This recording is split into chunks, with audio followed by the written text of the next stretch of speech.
अस्सलाम वालेकुम, मैं हूं कुर्तुलैन आरिफ और आप देख रहे हैं प्रोग्राम TRP 360। नाज़रीन, बात करेंगे इमरान खान की और PTI की, जिनको माइनस करने की कोशिशें की जा रही हैं। हुकूमत की जानिब से ये कहा जा रहा है कि हम सुप्रीम कोर्ट जाएंगे 2 पिटिशन लेके। पहली ये कि इमरान खान को ताहयात नाअहल करार दे दिया जाए और दूसरी ये कि PTI को बैन कर दिया जाए। अब देखना ये कि उनकी ये पिटिशन होंगी भी या नहीं होंगी कामयाब, ये जो मनसूबा बंदी बना के बैठे हुए हैं। इसी हवाले से बात करेंगे। हमारे साथ मौजूद हैं शबीर हुसैन। जी शबीर साहब, सबसे पहले तो आप ये बताएं कि क्या कानूनी तौर पर इस तरह मुमकिन है कि इमरान खान को ताहयात जो है वो नाअहल करार दे दिया जाए और PTI को बैन कर दिया जाए? देखें, ये बड़ी दूर की कौड़ी लाए हैं। 2 दिन इजलास किया है वज़ीर आज़म की सदारत में PDM उनके रहनुमाओं ने, और ये मैं हैरान हूँ कि ये इतनी ब्रेन स्टॉर्मिंग के बाद ये लाए हैं हमारे पास।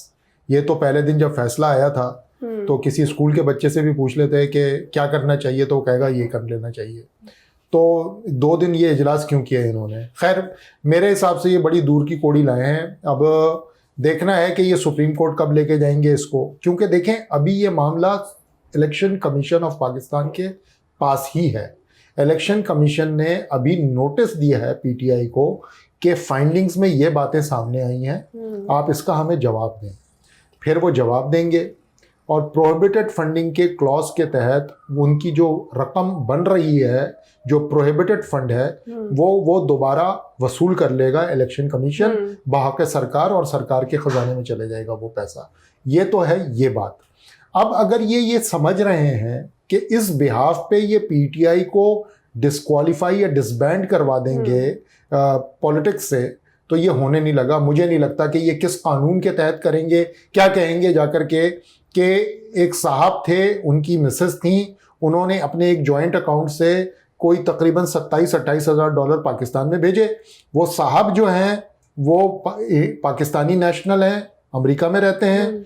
उनकी जो मिसेस हैं वो इंडियन ओरिजिन की US रेजिडेंट हैं, वो इंडियन है और वो पाकिस्तानी है वो मियाँ बीवी। उन्होंने एक अकाउंट से पैसा भेज दिया जो जॉइंट अकाउंट था उनका।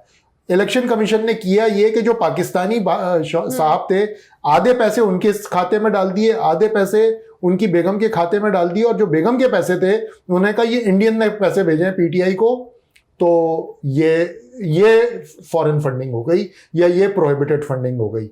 अगर कल को बिलफर्ज, एक मिसाल दे देता हूं मैं आपको, कि कल को सानिया मिर्जा और शोएब मलिक मिल करके एक प्रोजेक्ट लगाएं पाकिस्तान में, कोई चैरिटी ऑर्गेनाइजेशन खोलें, और वो फर्ज करें कि वो एक आंखों का अस्पताल खोल रहे हैं, तो हम क्या कहेंगे कि सानिया मिर्जा के हिस्से से जो पैसे लगे हैं वो भारतीय फंडिंग हो गई, और शोएब मलिक के जो पैसे लगे हैं वो पाकिस्तानी फंडिंग हो गई। ये किसी अकल वाले आदमी को समझा सकती हैं आप जाकर के कि ये हुआ है इस केस के अंदर।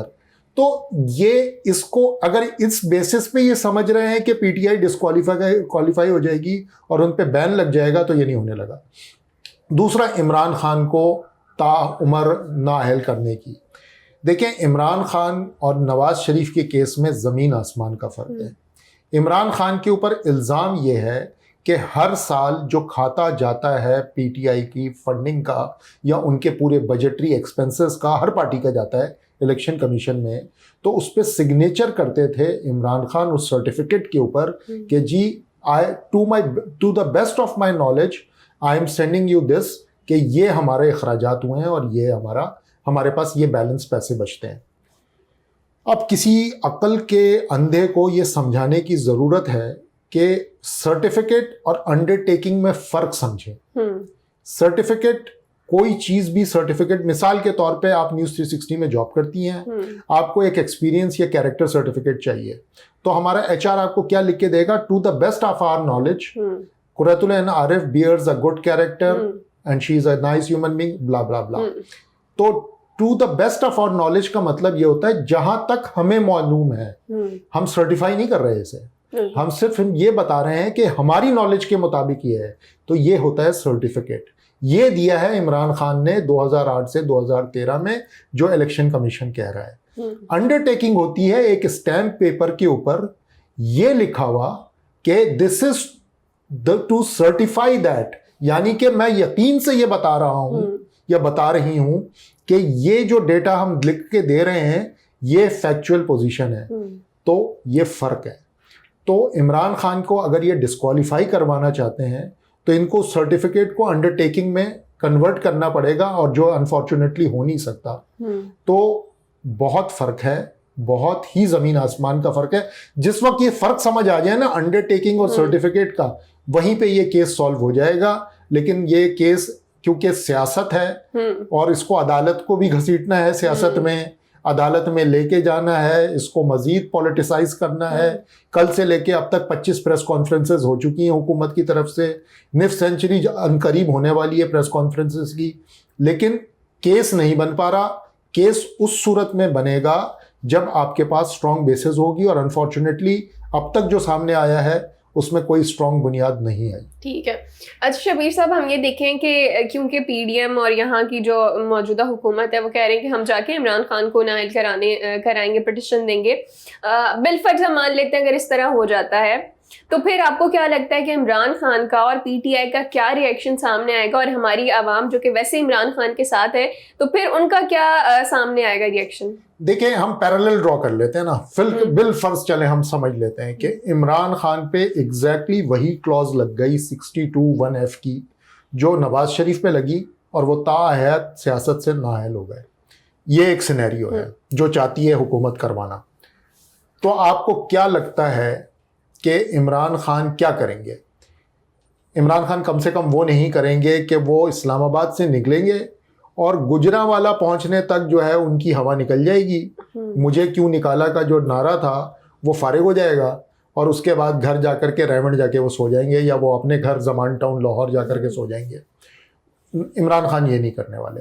इमरान खान की मेंटालिटी में और नवाज शरीफ की मेंटालिटी में, या उनकी पॉलिटिकल जो अक्यूमन है, या उनके अंदर जो पॉलिटिकल एनर्जी है, उसमें ज़मीन आसमान का फ़र्क है। और ये बार बार साबित हो रहा है। अभी जब उनको हुकूमत से निकाला गया तो वो किस तेज़ी से वापस आए, ये हम सबों ने देखा है। तो ये एक फ़र्क है। अच्छा, दूसरा फ़र्क समझने की ज़रूरत है कि नून लीग जो है वो बेसिकली ट्रेडर्स की पार्टी है, बिजनेसमैन की पार्टी है, कारोबारी हजरात की जमात है। और कारोबारी हजरात जो है ना वो डील मेकर्स होते हैं, वो इनकलाबी नहीं होते।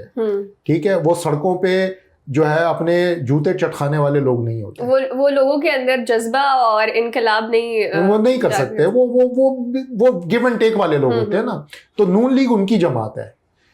पीटीआई जो है वो, मैं ये नहीं कहता कि वो इनकलाबियों की जमात है, लेकिन पीटीआई में एक यंग लोगों का एक पूरा जम्मे गफीर जमा है, और वो अपने लीडर की तरफ देखते हैं, और उनके कहने के बावजूद, या अगर वो ना भी कहें तो वो लिबर्टी चौक को भर देते हैं ला करके, ठीक है, या कराची की क्लिफ्टन की सड़कों को भर देते हैं। तो ये फर्क है बेसिकली, जो जिसको कहते हैं ना जीन्स का फर्क। ये जीन्स का फर्क है दो जमातों की। तो अगर किसी को वो लगता है कि इमरान खान और पीटीआई को फारिग करके वो इमरान खान को और उनके सपोर्टर्स को घर बैठा देगा, तो ये होने वाला नहीं है। वो बाहर आ जाएंगे, और वो बाहर आ जाएंगे तो फिर लोगों को पता ही है कि जब वो बाहर आ जाते हैं तो वो ज्यादा खतरनाक हो जाते हैं, जैसा कि अभी वो हुए हैं। तो मेरे ख्याल में ये रिस्क लेना नहीं चाहिए। किसी भी पॉलिटिकल लीडर को सियासत से बाहर नहीं होना चाहिए। नवाज शरीफ को भी सियासत में वापस आ जाना चाहिए, एक्टिव पॉलिटिक्स के अंदर।